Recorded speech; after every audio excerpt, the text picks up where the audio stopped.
Oi, sejam bem-vindos à sala de aula. Eu sou o professor Silvio Figueiredo. Vamos continuar o tópico 2, reflexão da luz. Aula 2.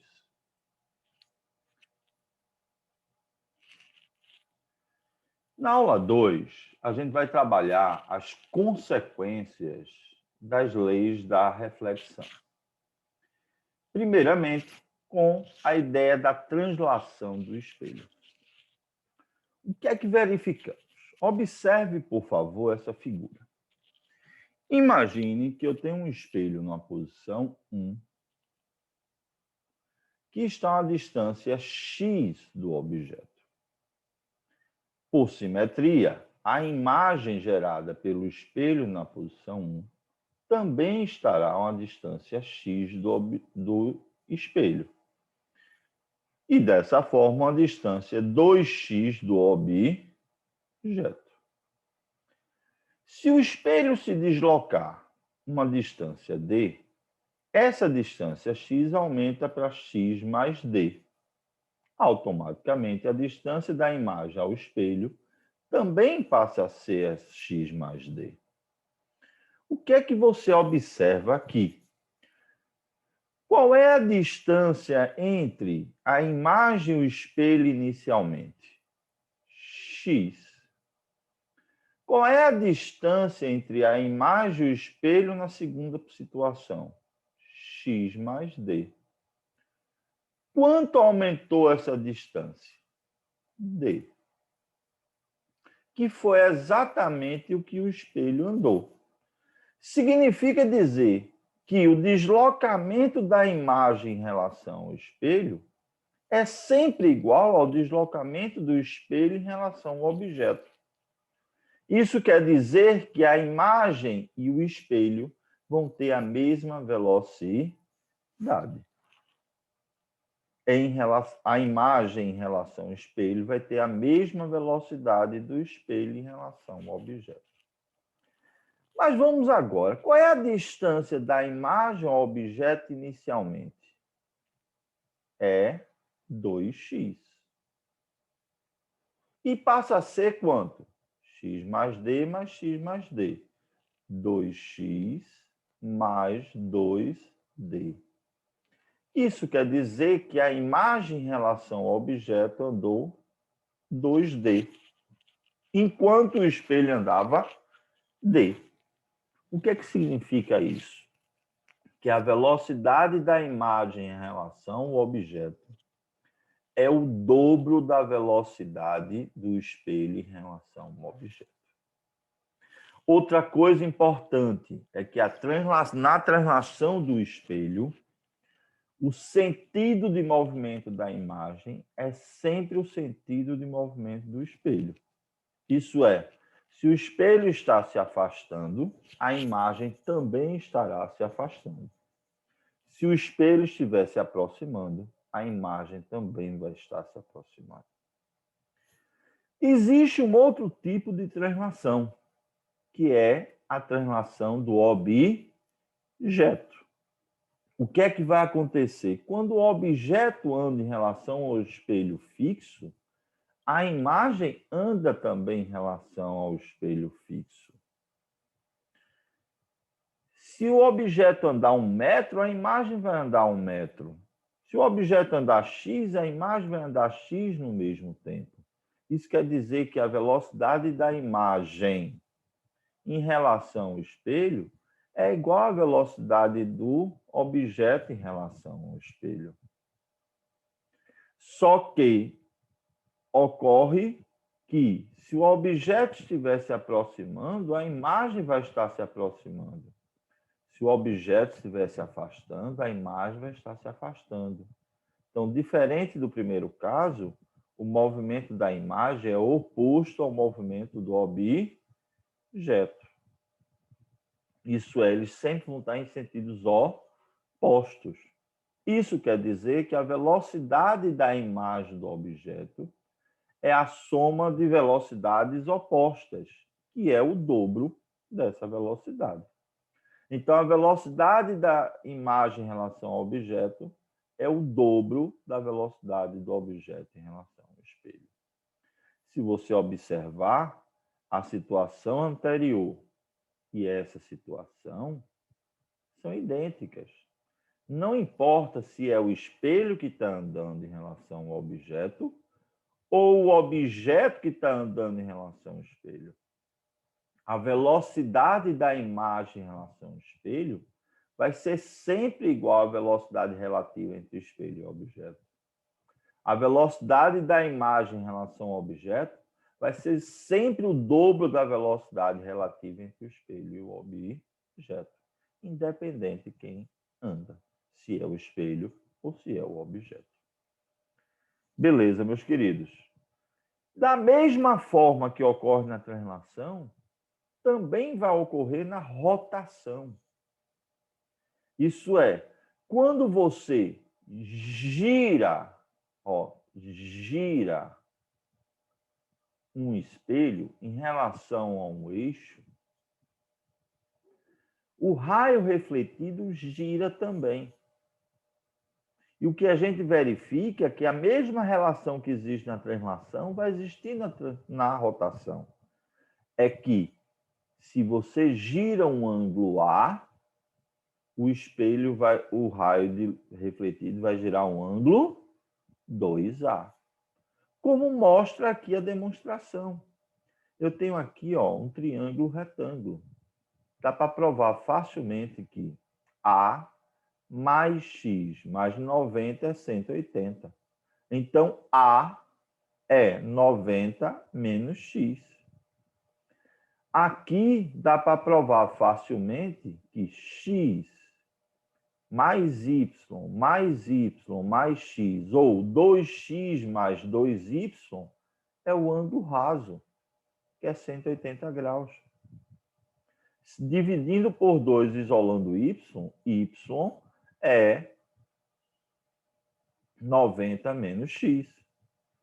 Observe que A e Y são iguais. E observe que a mudança de direção do raio refletido é 2Y. Então, se é 2Y, é 2A.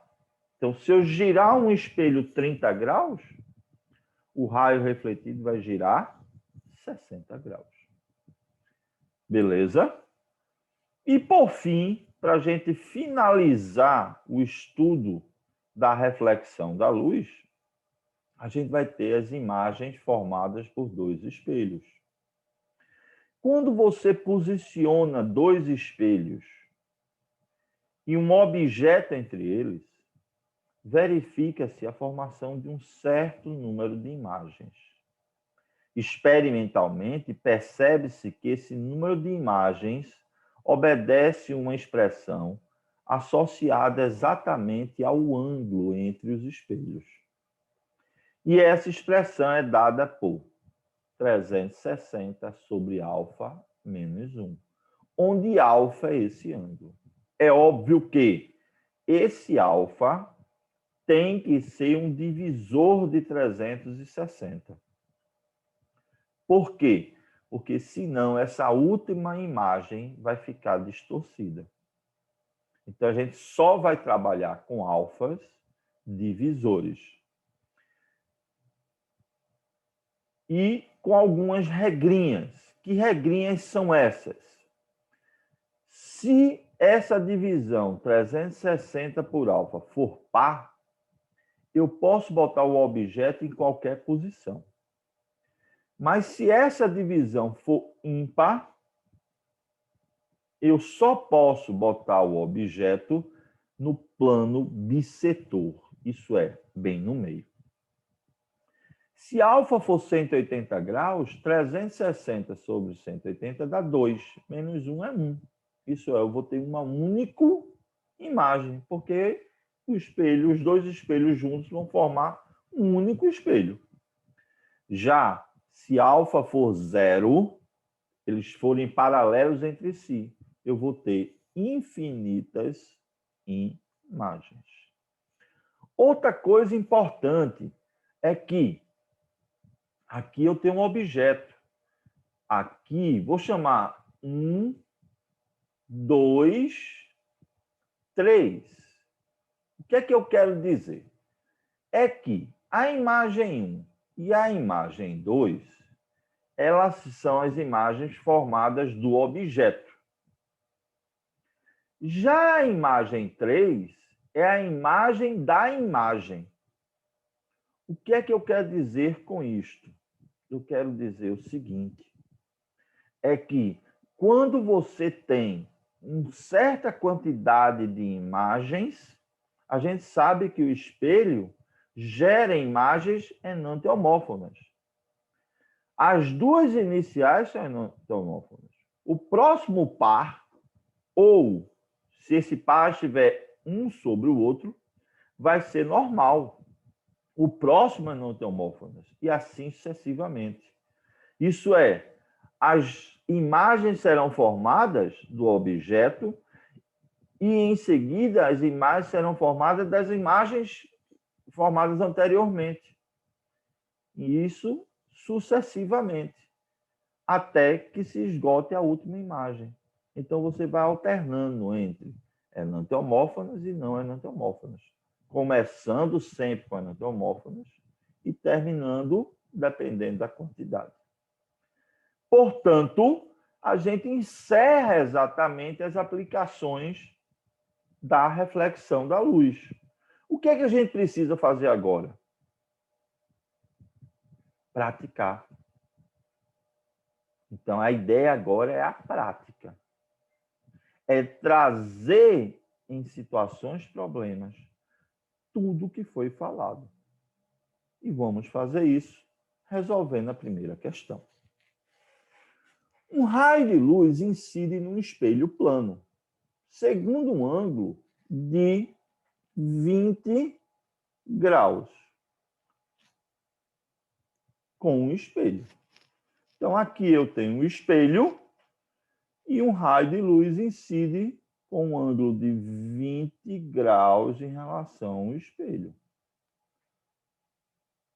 Bom, se o ângulo aqui em relação ao espelho é 20, em relação à normal, o ângulo será de 70, que é o ângulo de incidência. Automaticamente, o ângulo de reflexão também será 70. Mas veja o que acontece. Girando-se o espelho em 10 graus, em torno do eixo perpendicular ao plano de incidência. Então, eu vou girar o nosso amiguinho aqui, ó, 10 graus, ou para um lado, ou para o outro. O que é que vai acontecer? Se eu girar para esse lado, esse ângulo aumenta. Se eu girar para esse ângulo diminui. Então, girando para esse lado, o ângulo que era de 20 passa a ser de 30. Automaticamente, o ângulo de incidência passa a ser 60. E o ângulo de reflexão passa a ser 60. Isso é, girando o espelho, é óbvio que o ângulo raio refletido agora sairá com um novo ângulo θ, formando com a normal. Aqui, esse novo ângulo θ é 60. Mas se eu girar para o outro lado, o que é que vai acontecer? Era 20. Girei em 10 para o outro lado, então diminuí 10, ficou 10. Automaticamente aqui vai ficar 80. E aí o ângulo de reflexão será θ 80. Isso é, girando o espelho em 10 graus, o ângulo pode ficar de reflexão, pode passar a ser 60 ou 80, dependendo para que lado você girou. Então, os possíveis valores de θ seria 60 e 80. Letra B de bola. Joinha, meus lindos. Joinha Tudo tranquilo? Ficou claro a resolução? Mais uma vez, na parte de reflexão de espelho plano, é primordial. A forma mais prática que existe é desenhar. Então, a gente tem que desenhar. Certo? Providencia uma régua. Então, pode usar até uma outra caneta para fazer isso, mas tem que se desenhar. Segunda questão. Na segunda questão, você tem o seguinte. Ao entrar no banheiro de um shopping, uma pessoa se depara com uma parede onde se encontra fixado um grande espelho. Um grande espelho. Enquanto caminha com uma velocidade de 1 metro por segundo em direção ao espelho, em direção perpendicular a esse espelho, e no sentido de se aproximar dele, essa pessoa observa que, relativamente ao seu corpo, sua imagem... Vamos lá. Foi o que eu disse. Primeiro, quando uma pessoa anda em relação ao espelho, significa que o objeto se desloca em relação ao espelho. Então, significa que, se a pessoa está se aproximando, a imagem vai estar se aproximando da pessoa. O que foi que nós vimos? Que independente se é o objeto que anda em relação ao espelho ou se o espelho anda em relação ao objeto, você vai ter sempre isso. A velocidade relativa imagem-espelho é igual à velocidade relativa objeto-espelho. E a velocidade relativa imagem-objeto é igual ao dobro da velocidade relativa objeto-espelho. A velocidade do objeto-espelho é de 1 metro. Então, a velocidade da imagem em relação ao espelho é 1 metro por segundo. E a velocidade da imagem em relação à pessoa é de 2 vezes 1, 2 metros por segundo. Ele está perguntando exatamente essa velocidade. Isso quer dizer que a resposta é a letra B, de bola. Joinha, meus lindos. Então, eu espero que tenha ficado bem claro. Isso é, esses conceitos de velocidade independem se é o espelho se movimentando em relação ao objeto ou o objeto se movimentando em relação ao espelho. Porque, na verdade, se é o espelho andando ou o objeto andando, a velocidade relativa entre eles é a mesma. Então, o que importa é que existe essa velocidade relativa. E se existir, a imagem anda também. Próxima questão. 2 raios coplanares incidem sobre um espelho plano. Então, tenho aqui o espelho plano. Lembrando que a forma mais prática é desenhar. Então, tenho aqui o espelho plano. O primeiro raio incide normalmente ao espelho. Então, ele bate e volta. Foi isso que nós aprendemos. Toda incidência normal, ele bate e volta. E o segundo tem um ângulo de incidência de 30 graus. Significa que esse ângulo aqui, ó, é 30. Porque o ângulo de incidência é medido em relação a normal. Considere que o espelho é girado. Então, vou girar esse espelho. Vou girar ele. De modo que O segundo raio, aqui ó, é o primeiro, aqui é o segundo. De modo que o segundo raio fique agora na perpendicular, na normal. Nessa nova configuração, o primeiro raio passa a ter um ângulo de incidência igual a... Cara, essa questão é só uma pegadinha. Por quê? Porque o ângulo de incidência é o ângulo formado pelo raio incidente com a reta normal. Se eu mudei a posição para tornar o segundo raio normal ao espelho, o ângulo de incidência do primeiro raio vai ser o mesmo valor, porque eu girei exatamente em 30 graus. Então, a resposta é a letra C. Veja como a questão fica simples desenhando. Então, essa é a forma mais prática. Joinha. Então, vamos à próxima questão. Sem mais demoras, questão 4.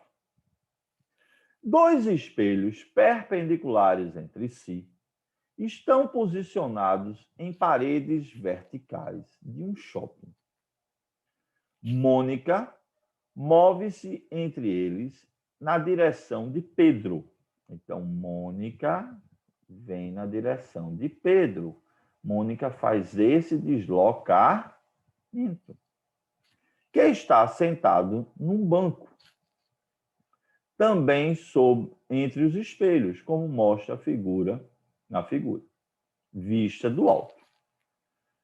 Pedro observa 3 imagens de Mônica e automaticamente as suas próprias imagens, através dos espelhos, na região R1, R2 e R3.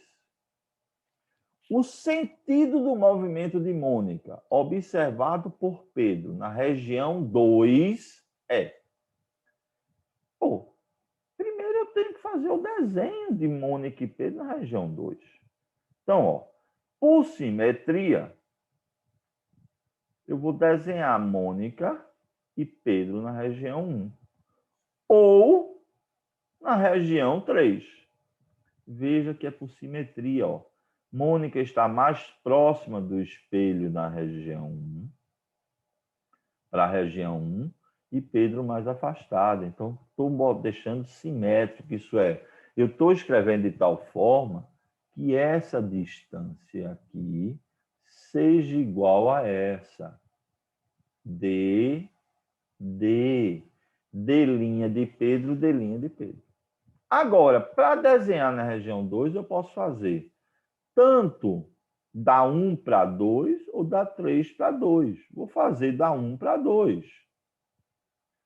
E aí, qual o sentido do movimento visto por Pedro?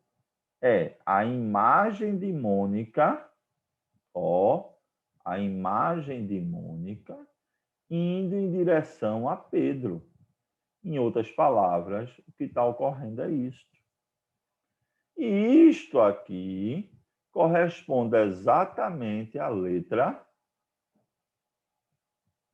C. Em outras palavras, mais uma vez, foi necessário fazer o desenho. Observe que eu não precisava fazer o desenho na região 3. Eu fiz porque quis. Para mostrar a vocês que fazendo 1, 2 ou 3, 2 vai dar no mesmo. Certo? Então, a forma mais prática é desenhar. Boa parte dos problemas de espelho plano não tem conta. Ou a conta é muito simples. O mais complexo é fazer o desenho. Que eu não acho tão difícil assim, mas tem gente que acha complicado. Joinha. Então, vamos à próxima questão. Questão 5. Quando uma pessoa se aproxima do espelho plano ao longo da direção perpendicular a este, com a velocidade de módulo 1, é correto afirmar que sua imagem... Vê, outra faculdade e a mesma pergunta.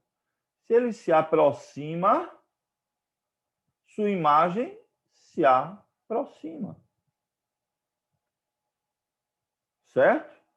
Só que sua imagem se aproxima do espelho. Então, ele quer saber a velocidade da imagem em relação ao espelho. O que foi que a gente ensinou?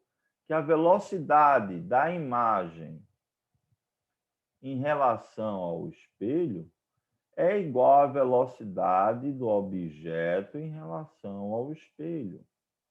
E a velocidade da imagem em relação ao objeto é o dobro da velocidade do objeto em relação ao espelho. Então, a velocidade da imagem em relação ao espelho é igual à velocidade do objeto em relação ao espelho.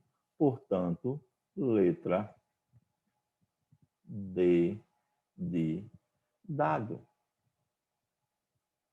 Essa questão foi muito parecida com a que eu acabei de fazer. Só que lá perguntava qual a velocidade em relação ao objeto. E aqui em relação ao espelho. Joinha, meus lindos. Tudo tranquilo mesmo? Espero que sim. Questão 6. Um espelho plano.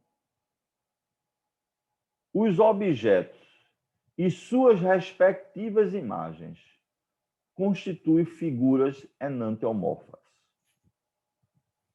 Suponha que uma pessoa está a 2 metros de um espelho. Então, vamos fazer esse desenho. Eu estou aqui, ó. E estou... Aqui eu tenho um espelho. Esse espelho está fixo. E uma pessoa está a 2 metros. Automaticamente, a sua imagem estará na mesma distância. Num dado instante, o espelho começa a mover-se perpendicularmente à posição inicial, afastando-se da pessoa. Com uma velocidade de 4 centímetros por segundo. Então, a velocidade relativa entre o espelho e o objeto é de 4 centímetros por segundo. Após 5 minutos, a distância entre as imagens da pessoa fornecida pelo espelho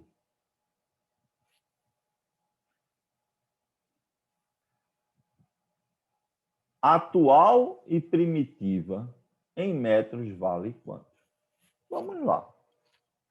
Nós sabemos que velocidade é deslocamento sobre tempo. Isso foi visto no primeiro ano. Deslocamento, portanto, fazendo o mesmo extremo, seria a velocidade vezes tempo. A velocidade é 4.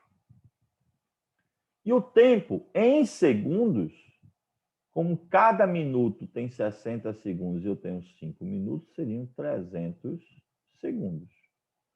Então, o deslocamento do espelho foi de 1.200 centímetros. Ou melhor, o deslocamento do espelho foi de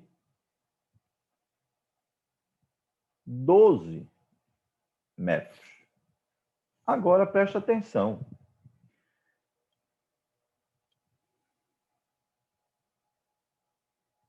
O rapaz continua onde ele estava.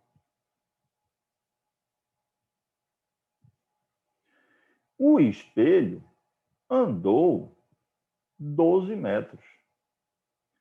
A distância que separava inicialmente era 2. Se ele andou 12, ele passou a estar a 14 metros. A imagem tem que ficar numa posição simétrica. Então, 14. Só que o que é que ele está perguntando? Ele está perguntando, lembrando a vocês, que inicialmente, ficou pequeno o meu desenho, mas tudo bem. Inicialmente, aqui é 2 metros, aqui é 2 metros. Ele está perguntando a distância entre a imagem primitiva e a nova imagem. Olha o desenho. Isso tudo é 14 mais 14. Mas também é 4 mais x. Então, posso dizer que, de acordo com a figura, x mais 4 é igual a 14 mais 14.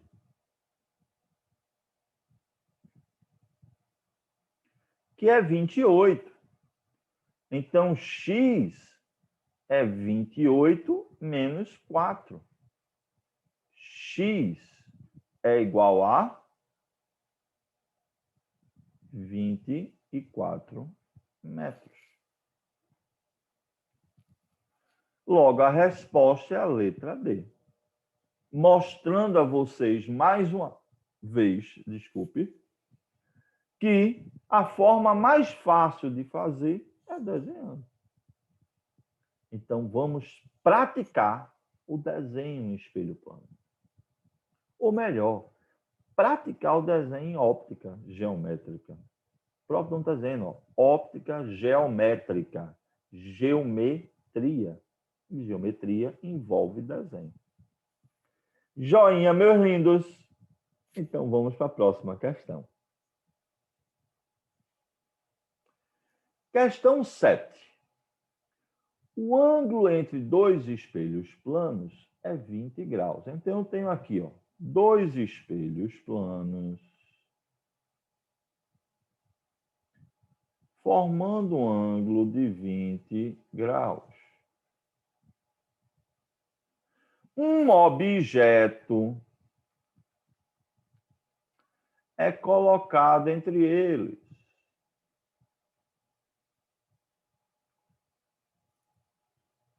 Em uma posição tal que obterá várias imagens formadas pelo conjunto de espelhos. Das imagens observadas, assinale a opção abaixo. Quantas serão enantiomórfonas? Então, muita atenção. Ele não quer saber o número de imagens total, ele quer saber das imagens que se formam, quantas serão enantiomórfonas? Isso é, quantas correspondem ao carimbo. Primeiro, eu tenho que saber quantas imagens serão formadas. E para saber o número de imagens formadas, é só lembrar que isso aqui obedece à seguinte equação. 360 sobre alfa menos 1. Então, N é 360 sobre 20 menos 1. N é 18 menos 1. N é 17. Imagens. Aquele aluno desatento, ele automaticamente marca a letra D. E ele erra. Porque ele não quer saber o número de imagens. Quer saber quantas são enantiomórfonas. Então, lembre-se que as imagens vão ser formadas, as enantiomórfonas, formadas de forma sucessiva. Então, é assim, ó. As duas primeiras são enantiomórfonas, depois vem normal, enantiomórfonas, normal, enantiomórfonas, normal, enantiomórfonas, normal, enantiomórfonas, normal e assim sucessivamente.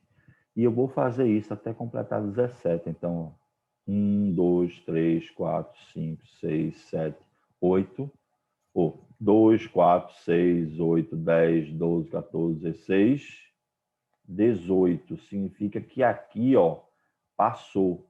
Então, na verdade, aqui não vai ser um par de imagens, porque vai ser duas imagens formadas, só que elas vão estar sobrepostas.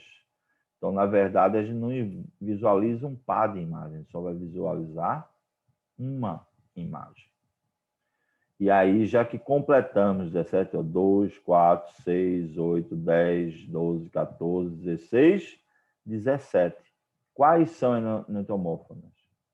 As duas primeiras. E aí, pulando sucessivamente. 2, 4, 6, 8, 9, letra D de dado. Essa é a resposta da questão. Uma outra maneira de você fazer é a seguinte, vê. As imagens enantiomórfonas, elas vão se repetir de 4 em 4. Ó. 4, 4, 4, 4. Então, se eu pegar o 17 e dividir por 4, eu vou ter exatamente o quê? 4, e vai sobrar 4 vezes 4, 16, sobra 1. Significa que eu vou ter 4 pares de enantiomórfonas, e 4 pares seriam 4 vezes 2, 8, e essa 1 que sobra é a nona. Então, a resposta seria 9. Então, seria isso aqui vezes 2 mais 1. Certo? Lembrando que se aqui fosse 3, 2 ou 3, o que é que você faria? Como é 1, é mais 1. Se fosse 2, seria mais 2. Se fosse 3, seria mais 2. Se fosse 4, ia ficar 0, porque ia entrar aqui mais uma divisão. Então, o que você vai fazer é sempre somar 1 ou 2, dependendo do resto. Então, 0, 1 ou 2. O 3, a gente soma 2. E o 4 volta a ser 0. Então, se repete novamente. Apesar que eu prefiro contar. Joinha, meus lindos. Tranquilo mesmo. Então, para vocês, espero que tenha sido útil essa aula. Eu tenha passado o conteúdo de forma prática para vocês. E bom estudo. E até a próxima aula. Obrigado.